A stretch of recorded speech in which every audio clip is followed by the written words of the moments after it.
The day I returned home, I found a for sale sign stuck in the dirt where my future used to be. The house my grandfather left me was gutted. The people who stole it smiled at me like they hadn't just robbed my life blind. And right then, standing on that broken porch, I decided. This time, I wasn't leaving quietly. I knew something was wrong the second I stepped onto the porch of my family's farmhouse. The boards under my boots didn't creak the way I remembered.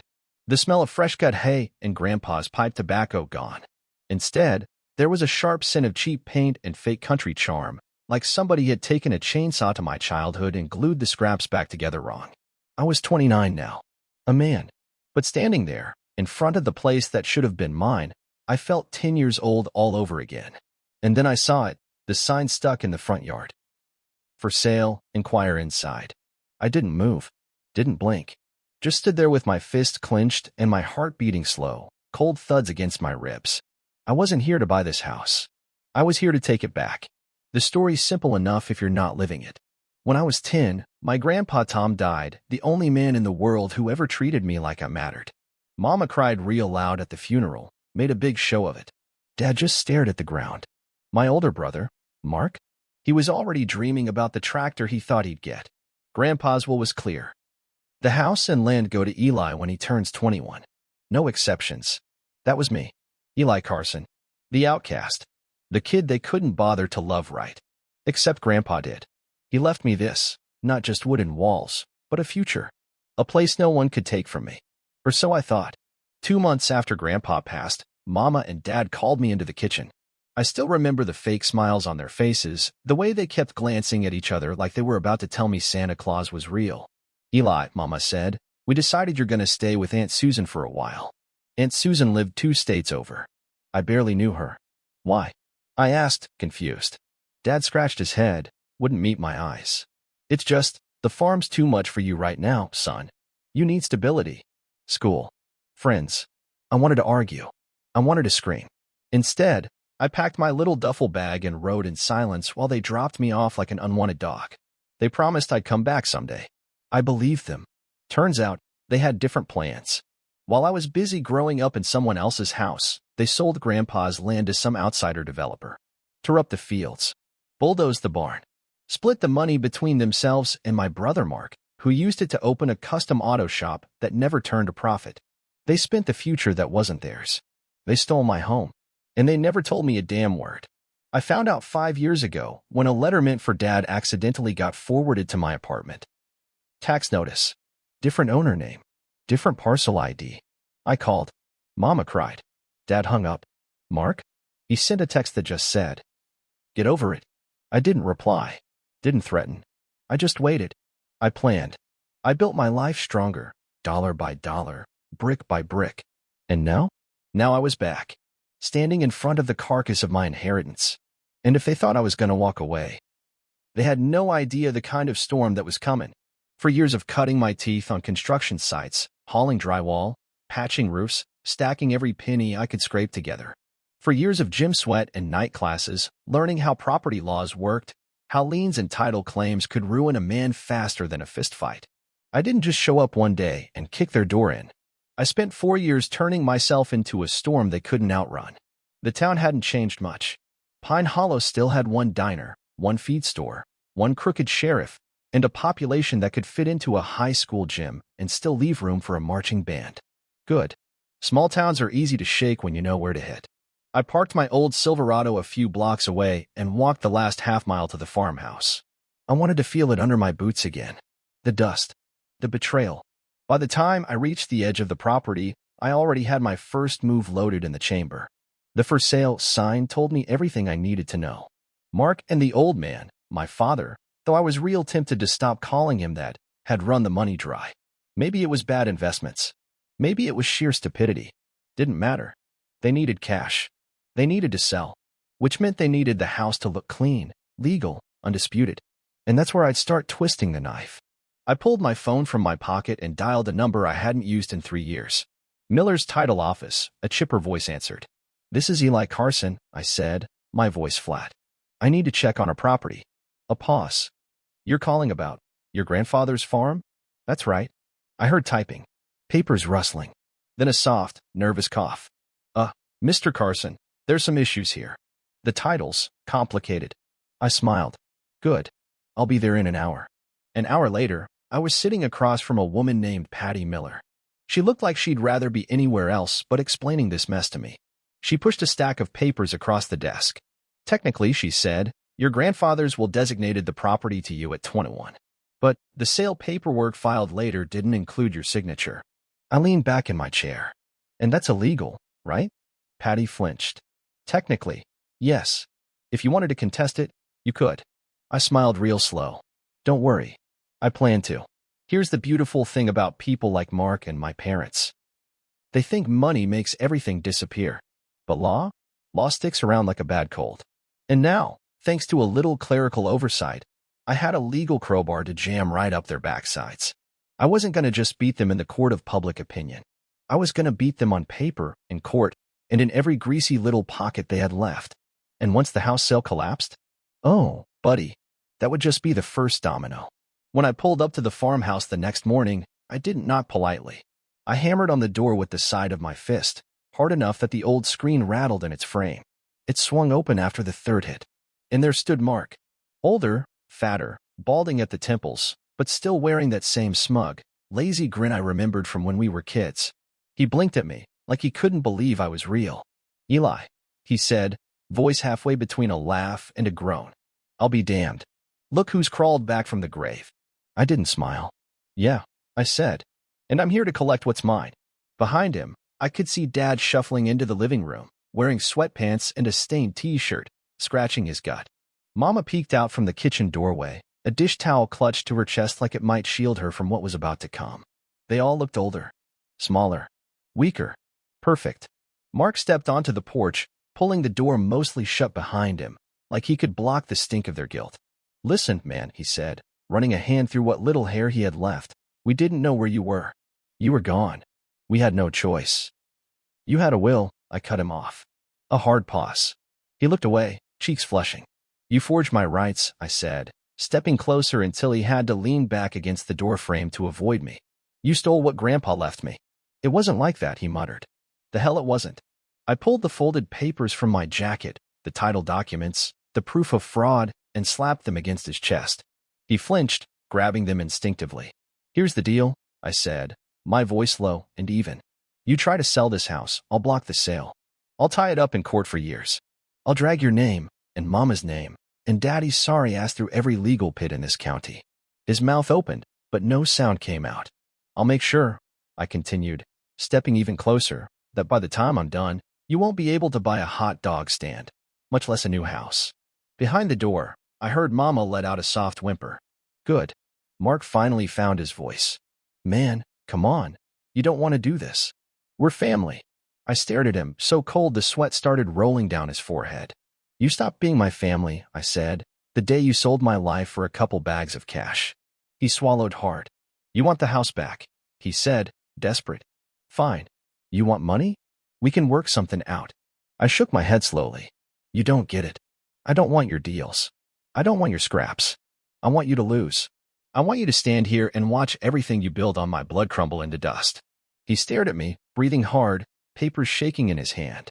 And for the first time in my life, the very first, Mark looked afraid of me. And damn if that didn't feel better than any paycheck I'd ever earned. Word travels fast in Pine Hollow, especially when you want it to. By sundown the same day, I confronted Mark, every gas station clerk, diner waitress, and hardware store owner from here to Miller's Creek knew the basics. Carson family? Forged a will. Stole from their own blood. I didn't have to scream it from the rooftops. All it took was a few casual conversations over coffee. A quiet, casual. You hear about what happened to Eli Carson's inheritance? And like kerosene on a campfire, the story caught flame. Next morning, I took it a step further. Stopped by the town hall, real casual. Handed over a formal notice of title dispute to the property clerk. That document? It was public record now. Any potential buyer poking around would see a nice fat legal warning attached to the property. Pending litigation. Translation. Don't touch this with a 10-foot pole. And if by some miracle someone still wanted to buy the place, they'd have to lawyer up for years. Time, money, reputation, all bleeding out slow. Then I paid a visit to Sheriff McCoy. McCoy and my grandpa used to drink black coffee together at the feed store every Sunday after church. When I laid the paperwork in front of him and told him what my folks had pulled, the sheriff leaned back, crossed his arms over his big belly, and said, "Damn shame. Man leaves his boy a future, and you vultures pick the bones clean." He didn't have to do anything official yet, but he promised me one thing. "You get that case moving, son, and you need backup. You call me first." By the end of the week, the Carson family was radioactive. The diner stopped letting them run tabs. The feed store forgot to order their supplies. The invitations to Friday night BBQs? Gone. Mark's business dried up faster than spit on asphalt. Nobody wanted custom rims from a man who'd steal from his own brother. And me? I didn't gloat. Didn't strut around town like a rooster. I just kept showing up, shaking hands, buying coffee, smiling real polite. Because the best revenge doesn't scream. It smiles and lets the world do the screaming for you. Families like mine, they're held together by one thing, and it ain't love. It's fear. Fear of being cut off. Fear of being exposed. Fear of losing the little scraps of power they clawed together. So when fear comes from the outside, real fear, they turn on each other faster than a pack of starving dogs. And I was about to make damn sure of it. The first crack came from Uncle Ray. Old drunk Ray, Grandpa's younger brother, the man nobody took seriously, knew more about the family's dirty dealings than he let on. I found him real easy, hunched over a stool at Peggy's Tavern, nursing a watered-down whiskey. I slid into the seat beside him and ordered a beer. "Ray," I said, voice low, casual. "You hear what Mark and the folks did to Grandpa's will?" He didn't look at me, just muttered. Always knew they'd screw it up. I let the silence sit between us for a while. Then I dropped the bait. "You know," I said, swirling the beer bottle in my hand, "there's going to be a court case.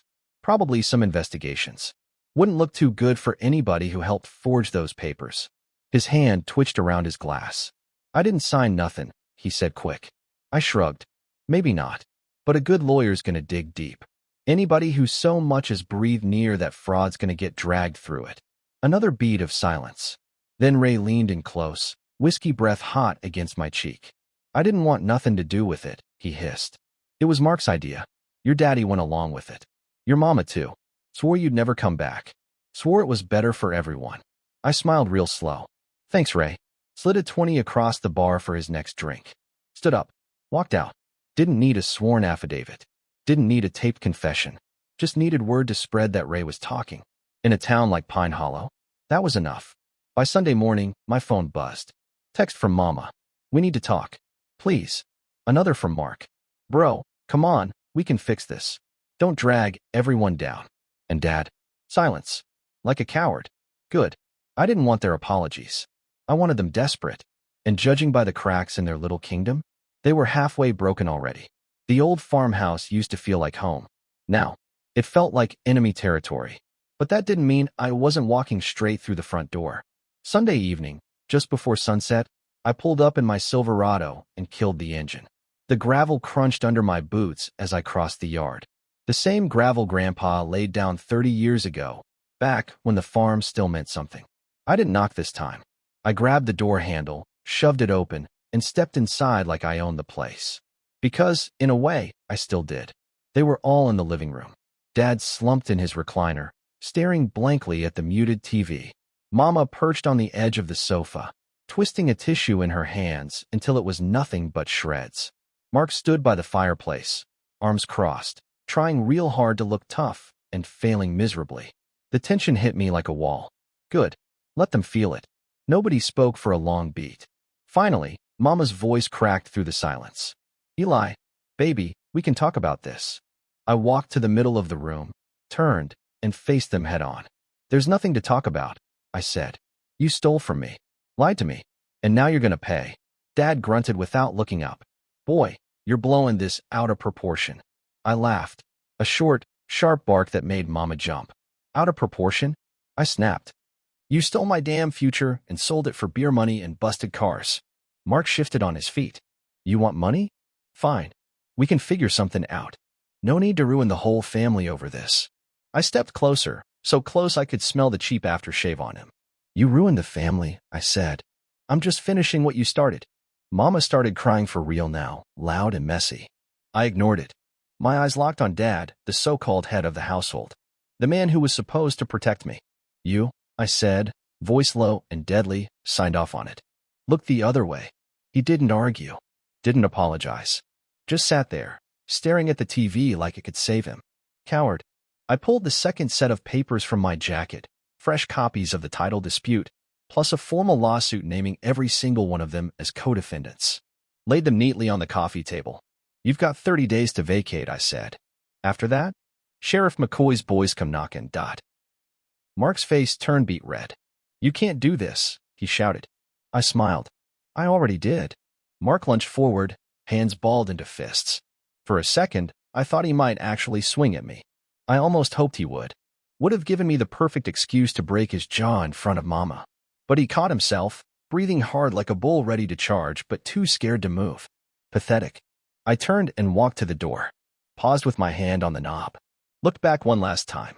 You stole my home, I said. Now watch how fast I burn yours to the ground. Then I stepped outside, slammed the door so hard the walls rattled, and left them choking on their own fear. By Monday morning, the whole town knew. The Carsons, once the proud old farming family of Pine Hollow, were now a walking, talking scandal. Nobody said it to their faces. This was still a small town.